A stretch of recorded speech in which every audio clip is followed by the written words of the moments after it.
G'day guys, Rick here from Tips and Ratings.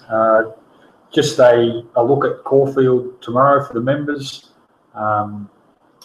Looks a really good day of racing tomorrow for us, and Caulfield raced tremendous last time on the new surface, and I could sort of only think that it will race the same. Just on the rating sheet, it looks a little bit different. It's been a little bit of a nightmare getting this right. I've been delayed terribly and probably let down a little bit by the person that was making it, but nonetheless we're almost there, and basically it's pretty much the same as what you've been able to see, but it just means that it's all done automatically, and it should populate the bets, as you can see there, so I don't have to type them out anymore and stuff up with my terrible typing skills. And also we've just put a little filter in there, so you click on this arrow. I'll just return that to normal. You might click on this one. So right now that's sorted by the horse's saddlecloth number, and then if you wanted to sort it by price, you just click on the arrow and click smallest to largest, and then it assembles it like that and moves everything around.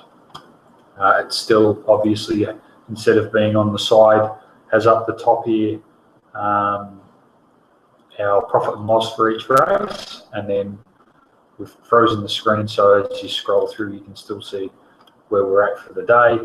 And then obviously this area up here is an area where I can leave some notes on the day or something like that. So let's get into it on that note, and we start with race one. Looks a good little race. I thought Armada was, probably the horse here they need to beat. Its form's pretty good. It's sort of around that 5-length mark away from the good ones like Rich Enough and Brazen Bow, and within a couple of lengths of Lord Aspen. So I think he's a fairly talented horse. He's trialled okay in the lead up for this. We know Moody's going really well at the moment, and he's sort of the horse to me that he's got the strong numbers coming out of that early 3-year-old campaign, and they clearly have him on top. I mean, I haven't really done anything. It's just whatever they had last time and what they've got now. So, he sort of comes out around 350, based on his best efforts last campaign, and that's better than most of these and what the ones that have raced have been able to do this prep. So should he improve, he obviously looks really hard to beat. Honoris, look, I thought he raced pretty well. He obviously came through some Rich Enough form also. Look, I'm not sure what really happened to him last start. He was a little bit disappointing, but in saying that, his first up run was quite good. They didn't really go hard early and sprinted home fresh. So he really hasn't stamped the time in this prep. And then we've got Galaxy Pegasus, Fast Cash. They're sort of all around the mark, and out to Rommel and Schneller that look to be the other value runners at this stage. And on to race 2, and on top here we've got Benaria. Look, I thought her return was really good. We were obviously on Tycoon Tara, and that was over 1,200 metres. Tycoon Tara had an easy time early, and I just thought that Benaria really worked home well. She had 4 kilos more, so she sort of gets Tycoon Tara 3 kilos better here, and her last 400, Benaria was around 1.6 lengths faster than Tycoon Tara, and she's obviously going to be a lot fitter for that run and much better suited out to 1,400 metres. So I really think that despite the fact Tycoon Tara held her off last time, Benaria is going to be a lot better suited out in trip, and he's going to be a good improver. Politeness comes through the same race, and her late sectionals were okay, but Benaria did have her covered and out-kicked her during the last bit, and she's probably a horse that I think needs it wet to sort of win at this level. But she did run well. And then we go down to Precious Gem, who came through that race, and her last 400 was about equal best of the race with Benaria. And, she sort of was a bit wide and didn't have a lot go right at a couple of times. So I think she can sort of be a big improver. And we've got a few value runners down the bottom also. But, look, we've had a lot of success with Tycoon Tara. We've won a lot of money off her two of her last 3 runs, but she just looks unders tomorrow, and we'll be taking her on. On to the next race, which is race 3. Look, this Bottle of Smoke, I thought its run was really good last start at Mornington. It ran quite well, and it was wide, which isn't sort of easy to do at Mornington, and it just ran away from them. The class and speed figures, they were just modest. But just the way the horse won, it certainly needs to be respected because it was, as I said, wide and whatnot. But in saying that, I think 360 is short enough. Sabatini won really well. It's probably going to end up around the mark somewhere. We're sort of a point away. We'll see what happens tomorrow. We've got Sama Tested, who had its first couple of runs here this prep. And then went over to Adelaide to get a win. It's going fairly, but I thought it really did sprint well last start. It had real strong sectionals. So just looking at its sectionals and ratings and whatnot, I'm not sure if it was quite right. Its first 2 runs here, it certainly was a massive improver in Adelaide. So. Whether that was from the soft tempo or it may have been, but it's sort of just one that, could run quite well here. And then we've got Thinking of You, Find a Fitter Filly and Boundary that are sort of out in our market, but appear to be a good price. And just on Bottle of Smoke, as you can see, it's an adjustment horse, so it's only had 2 runs, and I've elected to give it a bonus. Because I think it will measure up, but in saying that, the bonus isn't significant enough to have the horse anywhere near its current price. On to race 4, and Alpine Eagle comes out on top here. Look, this horse is a super talent. It's undefeated on good tracks or good to dead tracks, and it's basically won. It's 3 runs on firmer surface by a total of 10 lengths. Its only miss was on a heavy track at Hawkesbury.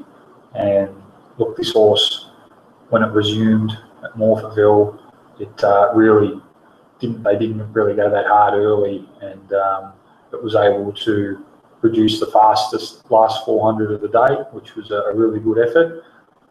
It then stepped up to open 3-year-old company, and it just rated through the roof.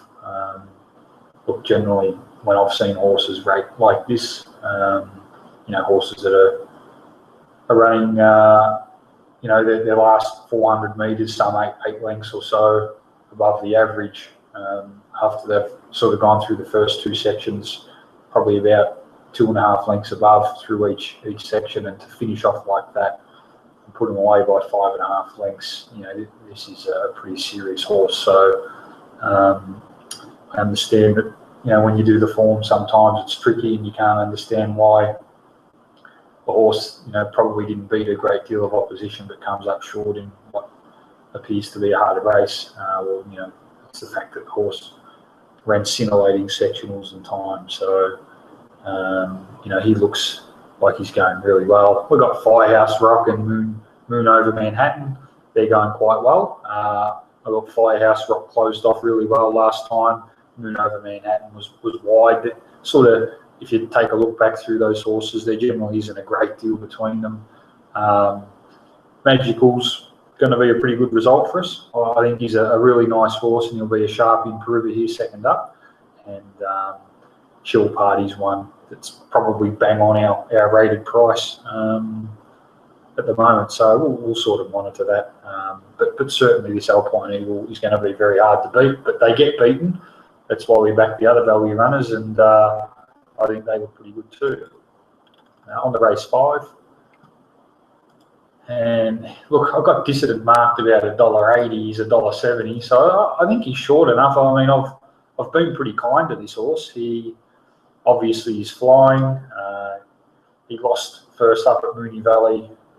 It looked disappointing to the eye, but I guess when you look at his sectionals, he had the 6th best last 400 of the day.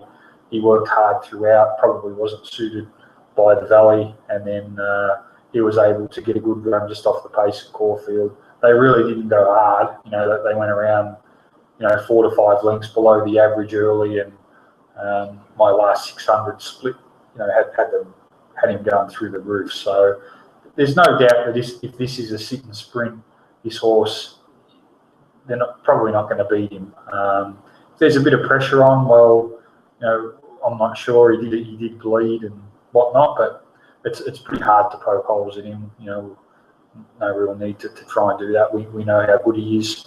However, the value at this stage sits with Smoking Joey, Bull Point, Suavito, Guest of Honour, and Mr. Milton.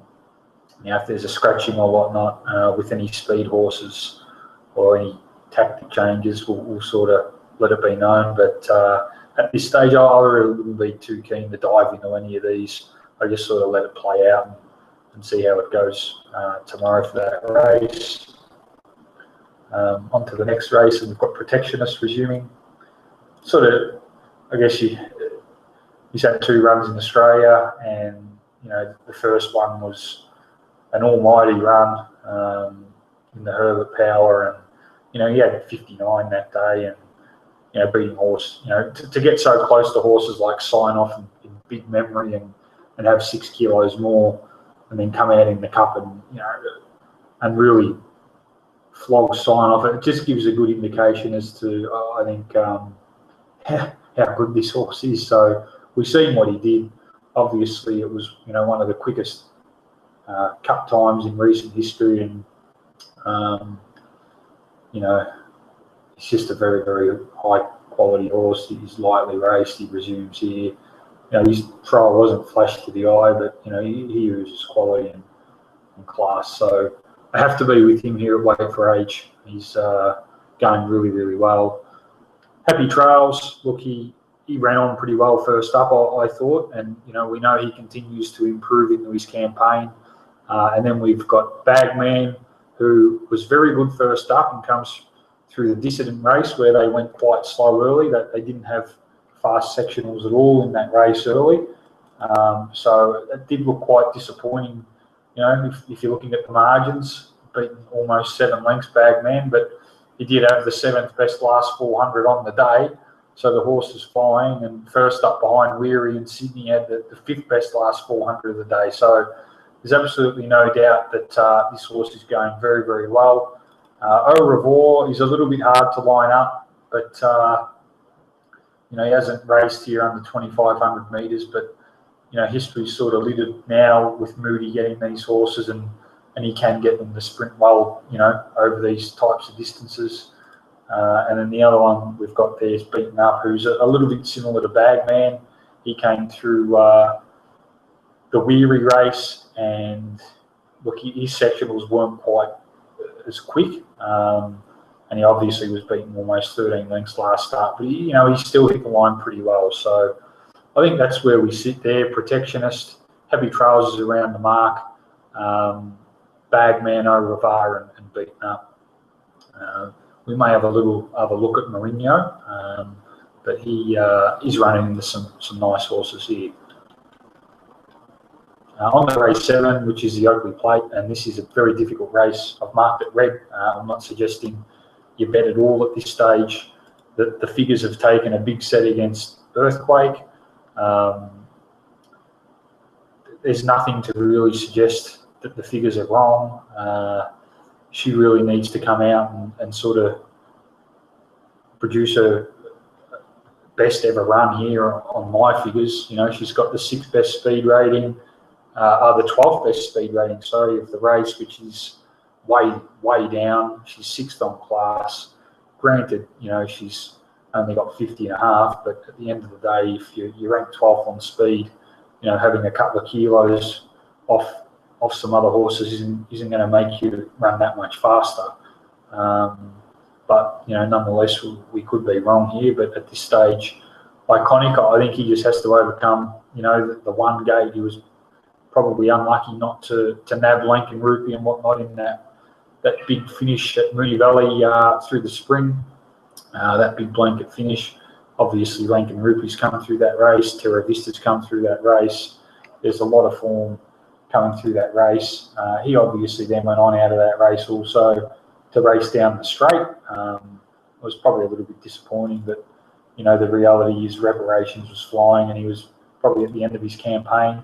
If we have a look at how this horse goes fresh, he certainly goes very well fresh, very, very well. So, he just sort of has to overcome barrier one, I think, and he's going to be right in it. But again, there's some adjustments to go here.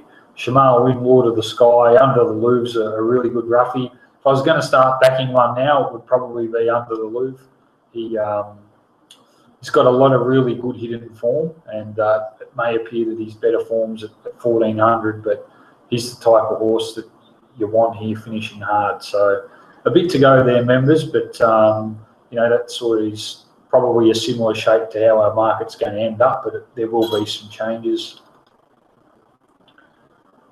Onto the Blue Diamond, and we obviously put out an alert here for Fontaton and Heir Apparent. Look, Fontaton's very hard to knock. She's drawn barrier one. They just need to put the pace on a little bit, and she should hopefully be able to navigate around. She may not be able to. If she doesn't, well, that's life, that's racing, but I'm not going to avoid backing the best horse in the race because it might get blocked for a run, because the reality is it may not also. Just very hard to poke holes in the horse's talent and form. Heir Apparent chased hard, went back from a wide gate last start and was unable to reel in Fontaton.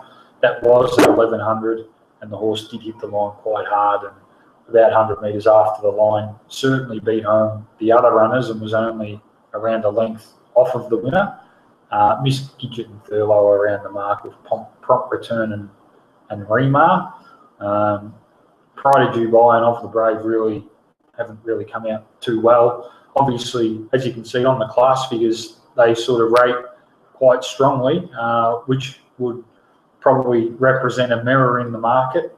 But using our speed ratings as a guide, also the performances have been quite slow. Obviously, they're 2-year-olds, and granted, they're open to significant improvement. And if they do that, then we'll get beat here. But if they don't, we'll win. So sometimes you just have to run with the numbers. So that's what we're going to do here. And we suggested earlier in the week a bet on Fontaton and an each way on Heir Apparent. So I'll be pretty confident that Fontaton should win. And if it doesn't get out, Heir Apparent's going to be right there. And if Fontaton does get out, then I think Heir Apparent is going to run a place. So we're really looking for a double collect there. On the race 9 to finish us off for the day, and you've got Index linked on top here, and I think that he hit the line really well last start. I know he hasn't won for a long time, but clearly he's going very well. I thought his run last start was sensational, and he appears to me that he's probably as ready to win as ever coming off of that run. He really hit the line well, and he's got Boss on board. Granted, again, he's got barrier one, but the way the race is going to be run, I think that he'll have every opportunity to get himself into the clear. Big Memory's going really well. Obviously, he's got that strong form through Protectionist. He has to carry the 60 kilos here, which may not be a huge issue. However, we just need to take that into consideration. He's right around the mark, but just not quite there. And then we've got Phantom Brew and Extra Zero. So that Phantom Brew race really, really stacks up well with this set here for the race. And, I'd sort of expect that the winner would come from the top four there. Spur Tonic's pretty close, and Chester Road looks well under. So that's it from us today, and that concludes our look at Caulfield for tomorrow. We're avoiding Warwick Farm, just the Sydney tracks aren't racing too well at the moment, but once they're sort of back in order, we'll be punting up there also. So thank you very much for your time, and all the best. Thank you.